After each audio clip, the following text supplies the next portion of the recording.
So I've been trying to figure out this parts thing. I've been talking about like parts of you for a very long time, and I didn't. Even though I've came to you guys and said that there's not really parts, it's you just looking at things a little bit different. Didn't really understand what I did not understand what that meant at the time, and then probably 2 or 3 days ago it fully registered with me, and I just wanted to give it some time to sink in before I came here and told you. So there's it's not parts, it's perspectives. And the way you unite these perspectives, or because I don't even want to say parts anymore, the way you reunite them is by healing them. Because I had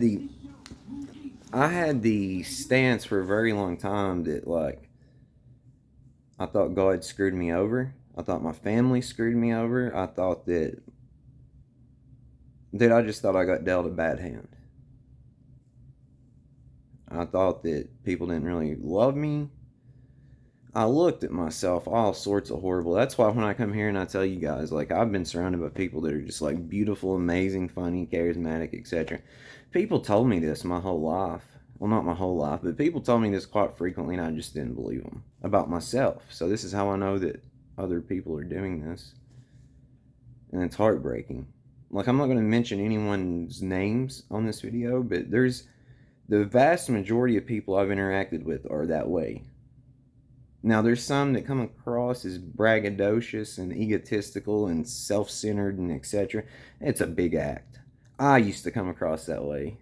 If a large portion of you guys are new to me, like a large portion of you, so you got to think I've been doing this for 12, 13 years, maybe longer. I just didn't used to talk about this stuff. I talked about a wide array of things. I would talk about MMA for a very small. I would talk about aliens. I would talk about religion, which I do now, but it was completely different back then. I would talk about. There was a small portion where I would talk about pro wrestling. Now this was year. I mean, this has been a minute, but I've I used to do drama videos, meaning, and I can admit this full, well and honest. It was fake drama. It was fake drama that made entertaining real drama. And what I mean by that is me and some friends would pretend like we were mad at each other and arguing with each other and all this, and we would really just make up scenarios and stories, and then we would add like it's like we would just make videos and then we would respond to each other. It wasn't really anything whatever, but however, people really took it as serious. So people within that little community would like start talking bad about me or start defending me, talking bad about this person, and some real drama came from it. Not on my end, like I wasn't really upset or anything, but like, dude, I'm glad those videos are no longer out there. Just put it that way, because I went hard on people for no reason. I was the complete opposite of who I am now. I went after everything, and I'm ashamed of it, honestly. But I would go after looks. I would go after. I mean, I was relentless, even though I was trolling and I didn't really mean anything by it. Like, I still have. I don't want to say like I still wish I wouldn't have done it, because it was, even though it made for some entertaining times, it was just horrible. So I've been doing this for a minute, and a lot of you guys are new to this, new to me. So it is different perspectives, is essentially what it is. That's all it boils down to. So, but again, going back to this real quick, because I just got sidetracked and went all over the place with that. If you would have watched me back then, I would have came across as arrogant. Like, I was always dressed up in suits. I was always like just bragging about stuff in my life. And here's the saddest part: is a lot of it was not true. Even though it was true, it was not true. If that makes any sense to you, because it was true. Don't get me wrong, it was true, but it was an exaggerated feeling of how I felt. Now, looking back at it, I mean, the majority of it was true, but at the time I didn't believe it was true because I was looking at myself all crazy. So that's what I'm saying. I went out of my way to be this like Ric Flair, Conor McGregor type character. But deep down inside of me, man, I was broken. I looked at myself crazy. I didn't think I was good enough. I didn't. Man, I was So, but anyway, getting back to these perspectives. So what I've been able to do the past, it seems like this is really what I've been doing for 4 years, but especially the past 3 or 4 days, I've been able to hone this in. And I've been able to talk to the perspectives of myself that felt this way, that felt hurt, that felt betrayed, that had a chip on my shoulder. And it's just as simple as saying, well, why do you think that? And don't ignore it. Don't change the subject. Don't flash to something else. Don't distract yourself. Why do you think that? And then rapidly you'll understand that, oh, wait, I was just looking at it wrong. So that's what I'm saying. The very vast majority of people, I'm telling you, has looked at their life that way. So I turned my back on God because I have no clue why I did these things. It was just like something in me, it was just,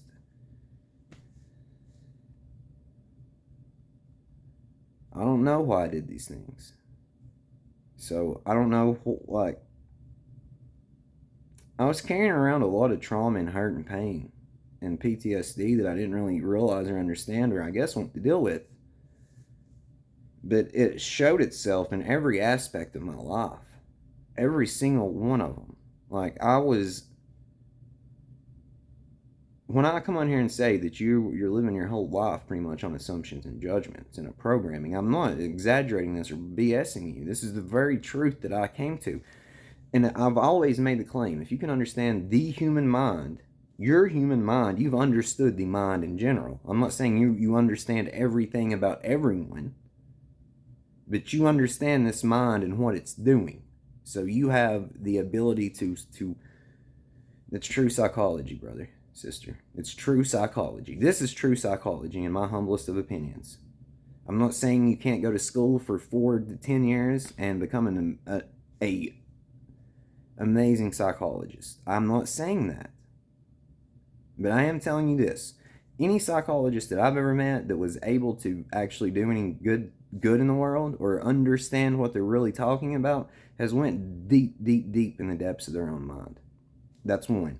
For two, which I'm not condoning this, again, if you're not in the right headspace, you're not around the right people, and you don't know how to get this the proper way, do not. I'm not condoning this. But psychedelic, like, I do not think a psychologist should be able to become a psychologist without at least taking 500 micrograms of LSD or taking 3.5 to 5 grams of dried shrooms. I do not think they should be able to. That's just my opinion. And I'm going to let you in on a secret. The majority of these big psychologists you hear about has absolutely taken psychedelics. My favorite psychologist, that's alive anyway, Jordan Peterson. I believe he's probably the most famous psychologist of this era. He's done both. He's went deep inside his own mind, and he's taken large quantities of these things. And I'm not saying, again, I'm not condoning it. So let's get to the perspectives part. You will reach a point to where you can form these perspectives into one. You will unite, and then you will see this clear as day. Clear as day. The only thing is, you need to heal these. Like, you need to see the perspectives. This is, like I've said for a very long time, you have to at least be able to have 2 different perspectives on things. This is a scenario when you need multiple perspectives, because a lot of my issues came from me, like, deep down inside, I knew my life was hard, but, like, on the outside looking in, like, if I saw my life and didn't understand the mental things going on with me and just looked at my life in general, like from the outside looking in, I would have thought my life was perfect. I had a loving family. I can say this now. At the time, I didn't think that, but I had a loving family. I had a good team around me. I had good people around me. I didn't really have to worry for much. I didn't have, the only thing preventing my life from being amazing at that point was just the way I was looking at my life. And that's a hard pill to swallow, my friends. So, and this sucks, because I started realizing this probably during the summer, and it took until now to fully register how really good my life was.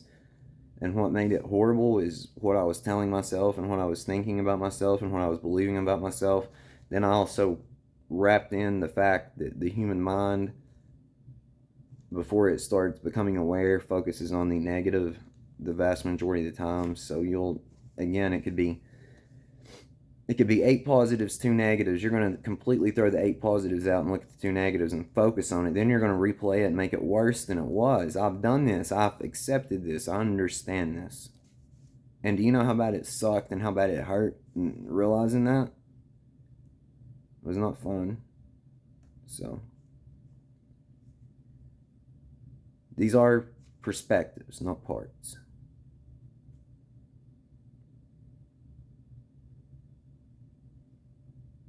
I guess really I'm going to end this with this. It appears to me that there's 3 things going on that can be linked into one thing. So it's almost like you're connecting your feminine and masculine together. So you can call that a love story. It's almost like there's a father and a son, or mother and daughter here, whatever you want to say, it doesn't matter. And it's almost a teacher-student relationship. And the teacher has to teach the student has to learn, but also needs to teach the teacher. It's reciprocal, you could say. And then the third thing here is it almost seems like a brotherly or sisterly, well, again, whatever you want to say here, reunion. So it almost seems like those are all going on at the same time while healing is taking place. I can't say the walls have been completely broken down, or they're coming down rapidly, at the very least. So I love you. You got this. Completely finish healing. That way you don't, for one, that way you can enjoy life and love yourself and appreciate the miracle that this is, and the miracles that haven't even came yet, that's right on their way for you. And also do this, that way you don't go out here and bleed all over people that did not hurt you. We've done enough of that. It's a game of form and the play of life. I love you.